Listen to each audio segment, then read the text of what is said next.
The thought that a Christian ministry whose entire mission is devoted to helping people choose life and saving babies could be forced to cover abortions in its health insurance plan for employees sounds ridiculous, but the fact is it could soon be reality if proposed legislation is successful here in Virginia.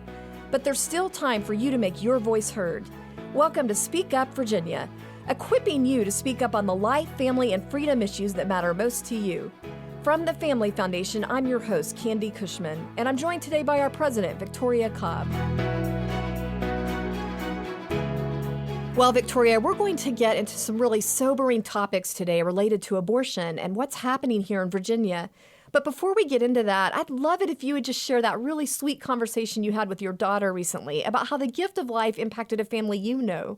Yeah, I got to share with her this beautiful story of my friend's family and how her son came to be part of her family. And it's a story I actually got to be a little involved with. My friend called me up one afternoon, this was years ago, and she was standing with a woman in crisis who was headed to an abortion clinic. And my friend called me to find out where was the closest pregnancy center so that she could get her better advice. And in fact, that woman got taken to a pregnancy center. She got better advice. She gave birth to that beautiful child. And my friend ended up adopting her child because she just wasn't in a place to be a mom at that point in her life. And it actually is an even more amazing story because my friend ended up then going into full-time work dealing with adoption and foster care for a nonprofit organization. But it just goes to show you the role of a pregnancy center in redirecting women who are finding themselves in tough situations. And your kids are a friend with that child now, right? Yeah, it's a beautiful thing to watch adoption and just watch what a gift that child is to a family. I love that story. Victoria, what is your advice for how we can start more of these conversations in our own homes or even with our friends that just really helped restore an overall culture of life, one person at a time? Well, it's all about fostering an understanding among our children about an unborn child being part of all of our families. It's part of just emphasizing when there's pregnancy that this child is alive and beating and kicking and showing your children that. And then just when there's adoptions, letting your kids be a part of that. Sometimes kids are part of fundraisers for families to be able to adopt. It's just bringing them into this beautiful picture. And then another simple thing that I do is we've always learned in our house that when an ambulance drives by, you pray. Well, I also share with them when I drive by the abortion center that is within a mile of my home, I'm always praying. And so my older kids understand what that center is, and they understand that it needs constant prayer. That's just part of bringing them into this process. That's wonderful, Victoria. What a great reminder that there are lives involved there. What about when we talk to our adult friends? How can we speak the language of the culture, so to speak, to help communicate to people that it is a human life, a human being in the womb? Well, it's interesting because our culture has certain values that really should perfectly align with our passion about the unborn. Our culture is all about rights and vulnerable people. They think all the time about who are the marginalized in our society. The only thing, the disconnect, is that they don't understand that the unborn are the most marginalized. They have no voice. They have no one defending them. And in fact, we as a collective society need to take those values and connect it to this issue of the unborn and making sure that they are not voiceless in our society, that they actually come to a place of life because we all stand up for them. Those are great points. I think the bottom line is that it is so key to proactively look for redemptive ways to start those conversations. Because the truth is, so much of what we are dealing with today, whether it's teen suicide, street violence, so many of the social justice issues, it just gets back to that fundamental lack of understanding about the sanctity of life. Yeah, we have to help people understand and create a culture of life from beginning to end, that we care about all human beings, even the ones before they enter our families where we can see them. They're there and they're a part of it, and we've got to protect them. Well, as we talked about at the start of the show, there's some awful legislation coming through Virginia's General Assembly that would actually expand abortion even further than what we already did last year, right, Victoria? Yeah, I mean, we got to go backwards and at least mention what happened last year before we get to how much worse it's getting. But last year, this General Assembly chose to reverse decades of sound public policy that protected unborn babies and women. They removed informed consent for women so that they get all the information they need. Women are no longer guaranteed the ability to see their own ultrasound.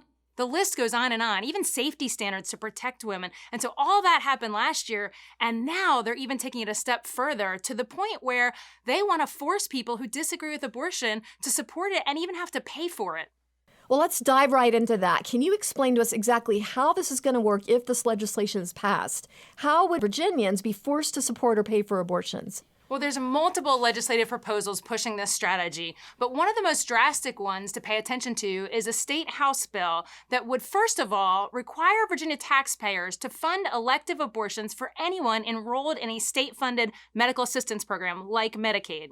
And that would apply to hundreds of thousands of women, right? Oh, no question. And let's just clarify one thing. When we talk about elective abortions, by elective, we mean it's important to understand that this isn't something like an emergency heart situation. This applies to thousands of optional abortions. That's right. We need to understand another way to talk about this coverage is to talk about abortion on demand. This is people who are using it as a decision about what should be a contraceptive decision, and instead they're taking a human life. And in addition to that, this bill is going to create a major new funding stream for Planned Parenthood, as if they didn't have enough already. Well, that gets us into one of the most controversial aspects of this bill, which is that it would require private employers to support abortion on demand, right? Right. So it's not just about what we're doing with our public dollars and low income insurance. It's also requiring that private health companies also insure abortion. And so essentially it's going to require not just private employers in the secular businesses, like, any of the stores that you think of or any kind of business, but also ministries and Christian charities, and even including ministries and nonprofits who are focused on helping women choose life, which is just wrong. The idea that you are forcing them to do something that is completely counter to their mission and everything that they believe in is just really disturbing to most Virginians. Well, I know a lot of our listeners are going to be disturbed by that, and they're going to want to make their voice heard on this now. So how can they do that, Victoria? And how can they also share what's going on with their church?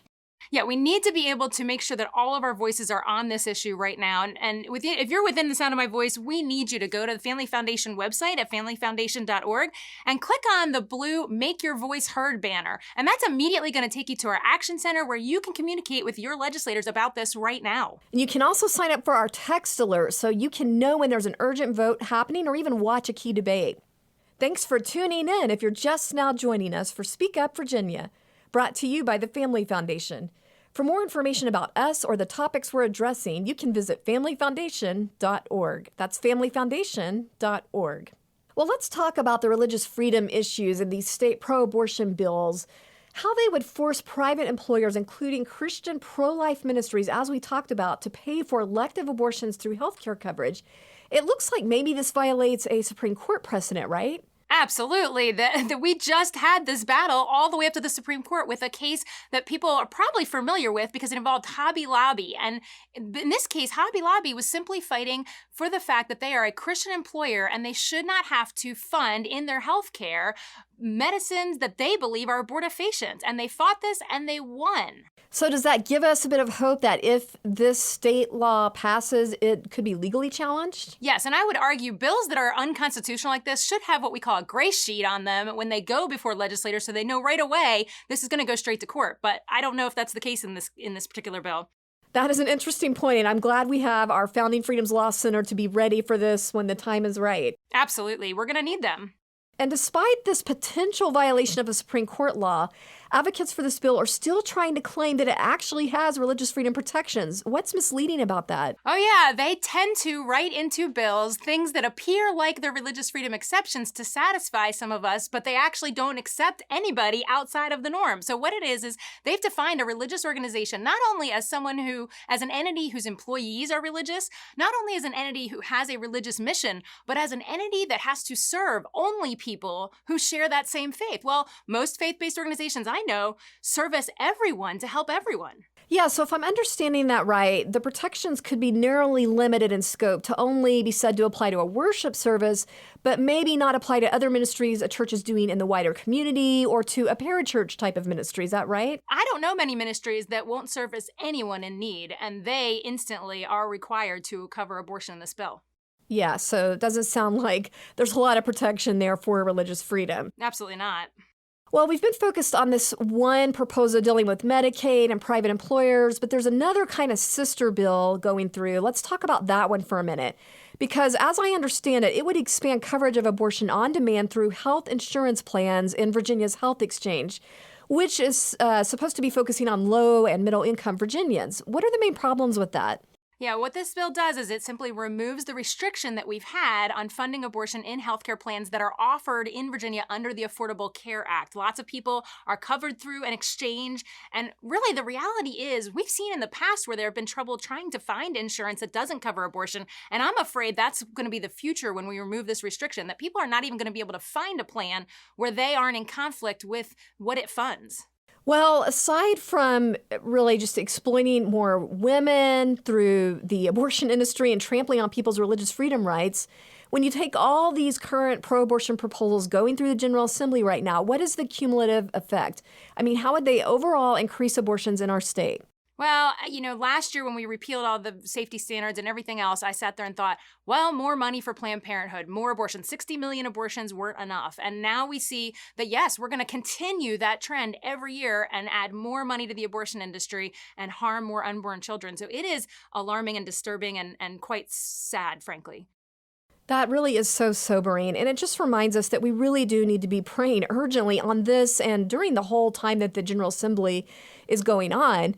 But from a strategy point of view, Victoria, can you give us some insights on the ground game right now over these life and death issues? I mean, is there some chance of defeating these measures?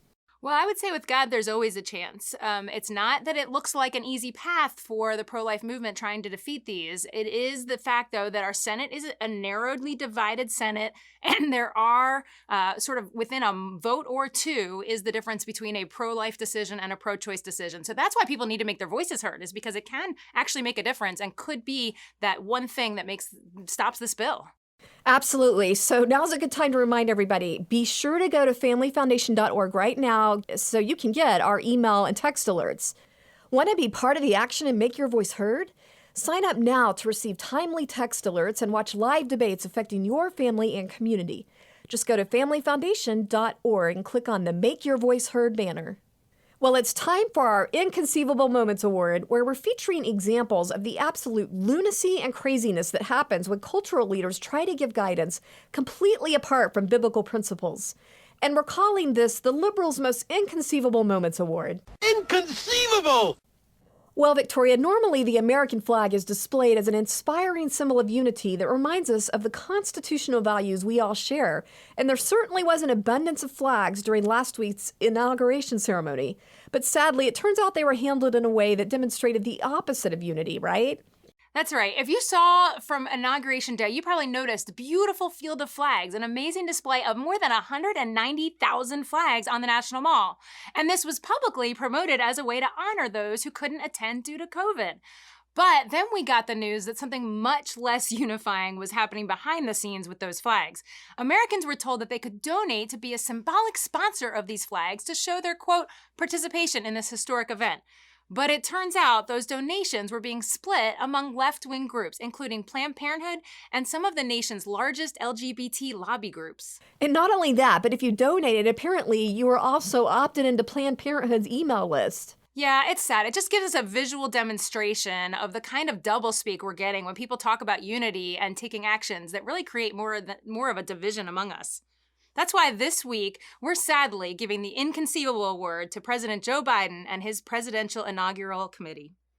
To your point, Victoria, I think it's also important to note that the word unity or united was used at least 10 times during the inaugural speech. But the actions that have been taken immediately afterward and are still being taken, especially on things like sexuality and abortion, are creating more division.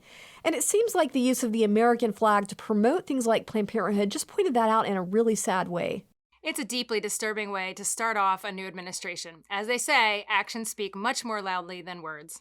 That's so true, Victoria, and a good reminder of why it's important to stay engaged and defend our principles on a daily basis.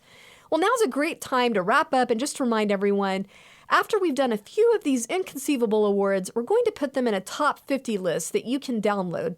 So if you want to participate in the process, be sure to send in your nominations to speakupradio@familyfoundation.org.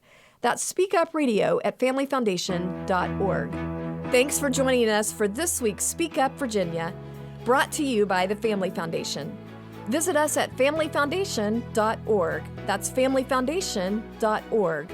See you next time, and don't forget, we are stronger when we speak together.